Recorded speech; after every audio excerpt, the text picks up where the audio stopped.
Welcome to Basics of Family Finance. My name is Vasu. Let's start today's topic of saving bank account. Friends, हमने last video में savings account के बारे में basic detail जानी थी. आज हम उसके बारे में और ज़्यादा जानते हैं. सेविंग्स को हम एक हैबिट की तरह बिल्ड ना करें, बट सेविंग्स को हम एक ह्यूमन कैरेक्टरिस्टिक की तरह बिल्ड करना चाहिए हमें, ताकि वो लॉन्ग टर्म हमारे साथ रहे और हमारे अंदर मतलब as a human characteristic, human quality की तरह रहे.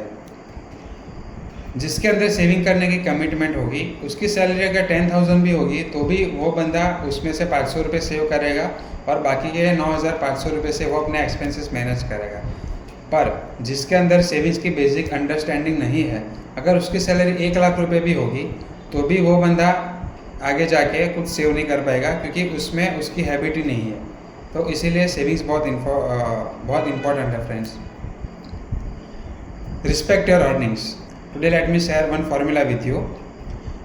Earnings minus savings is equal to expenses.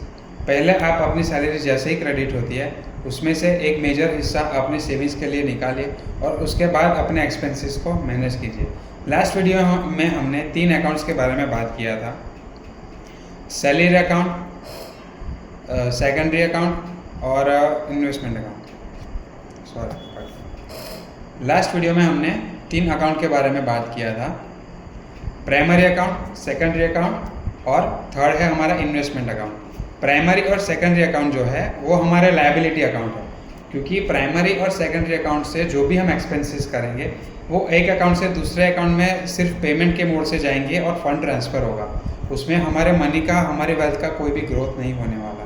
लेकिन जो थर्ड अकाउंट है, इन्वेस्टमेंट कम इमरजेंसी फंड अकाउंट, वो है हमारा asset building account. For future हम उसमें हमारे लिए एसेट्स बिल्ड करेंगे. उसके बारे में आगे हम डिटेल में जानते हैं. सबसे पहले guys, primary account. Primary account जो भी हमारा सैलरी अकाउंट होता है उसी को हम प्राइमरी अकाउंट बोलेंगे. प्राइमरी अकाउंट में हमारी जैसे सैलरी क्रेडिट होती है तो हमको हमारे जो भी मेजर एक्सपेंसेस है उसके लिए हमें कुछ फंड रिजर्व करके बाकी का जो भी मिसलेनियस एक्सपेंसेस के लिए हमारा जो फंड है उसको हम सेकेंडरी अकाउंट में ट्रांसफ़र कर देंगे. और जो हमने सेविंग्स के लिए हमने जो भी फंड अलॉट किया हुआ है उसको हम हमारे सैलरी आते ही उसको हम हमारे सेविंग्स और इन्वेस्टमेंट अकाउंट्स में ट्रांसफ़र कर देंगे.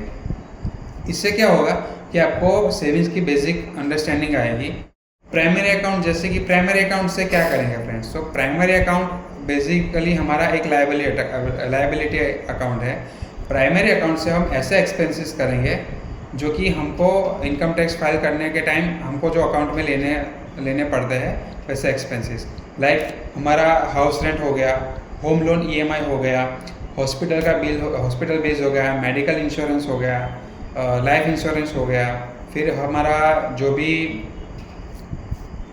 हमारे बच्चों की जो भी स्कूल या कॉलेज फ़ीस होती है, एजुकेशन फ़ीस, वो हो गई. फिर अगर हमने कोई नया व्हीकल परचेस किया है तो उसका डाउन पेमेंट हो गया. अगर हमने कार लोन लिया है, होम लोन लिया है तो उसका EMI हो गया. जो भी ऐसे मेजर एक्सपेंसेस है और वो हम हमारे प्राइमरी अकाउंट से स्पेंड करेंगे. अगर हम घर में कोई मेजर इलेक्ट्रॉनिक अप्लायंसेस बाय करते हैं, परचेस करते हैं, जैसे कि टीवी हो गया, फ्रिज हो गया, वॉशिंग मशीन, मोबाइल, ऐसे सारे ही हमारी शॉपिंग हम प्राइमरी अकाउंट से करेंगे. प्राइमरी अकाउंट से जो भी हम अभी मार्च महीने के बाद अप्रैल में, जून में हमारा इनकम टैक्स रिटर्न फाइल करते हैं, तो वो रिटर्न फाइल करने के टाइम हमें काफ़ी सारे एक्सपेंसेस उसमें डिक्लेयर करने पड़ते हैं. जैसे कि मेडिकल इंश्योरेंस हो गया, फिर हमारा हॉस्पिटल का अगर कोई बिल है वो, ऐसे ही सारे इंपॉर्टेंट एक्सपेंसेस हम प्राइमरी अकाउंट से पे किए हुए होंगे, तो हमको वो आगे जाके वहाँ पे डिक्लेयर करने के लिए काम में आएगा. नेक्स्ट हमारा अकाउंट है सेकेंडरी अकाउंट. सेकेंडरी अकाउंट जैसे कि मिसलेनियस एक्सपेंसेस के लिए हम उसको यूज़ करेंगे. अब आपको क्वेश्चन होगा कि मिसलेनियस एक्सपेंसेस ऐसे क्या होंगे, तो लेट्स देखते हैं.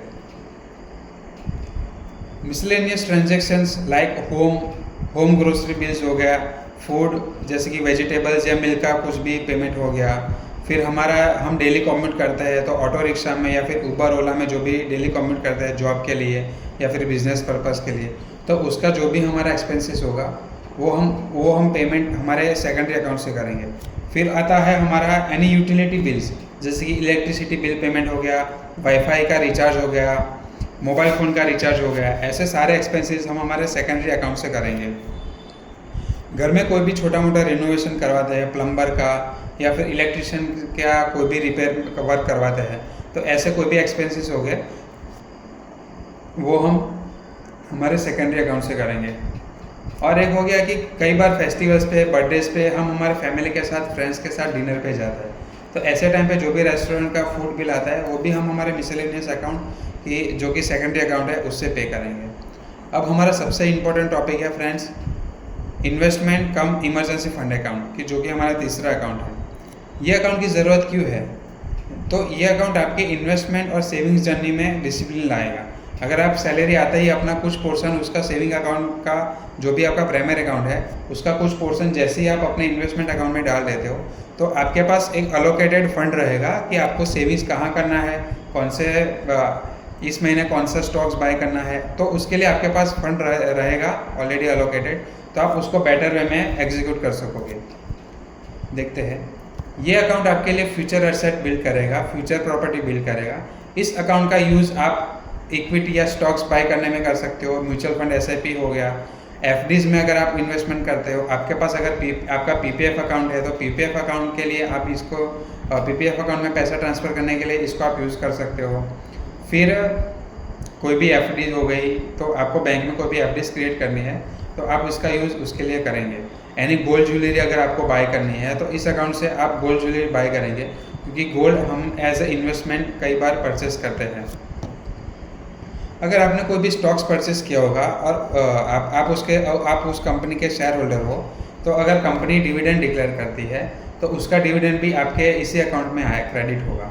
आगे देखते हैं फ्रेंड्स कि हमने बोल तो दिया कि 3 अकाउंट ओपन करने हैं, लेकिन फिर ये 3 अकाउंट कहाँ पे ओपन करवाए, कौन सी बैंक सिलेक्ट करें। तो हमने जो कल बात किया था कि PSU बैंक्स में हमारे 2 मेजर बैंक है, एक HDFC PSU बैंक में हमारे 2 मेजर बैंक है, एक SBI, एक बैंक ऑफ बड़ौदा।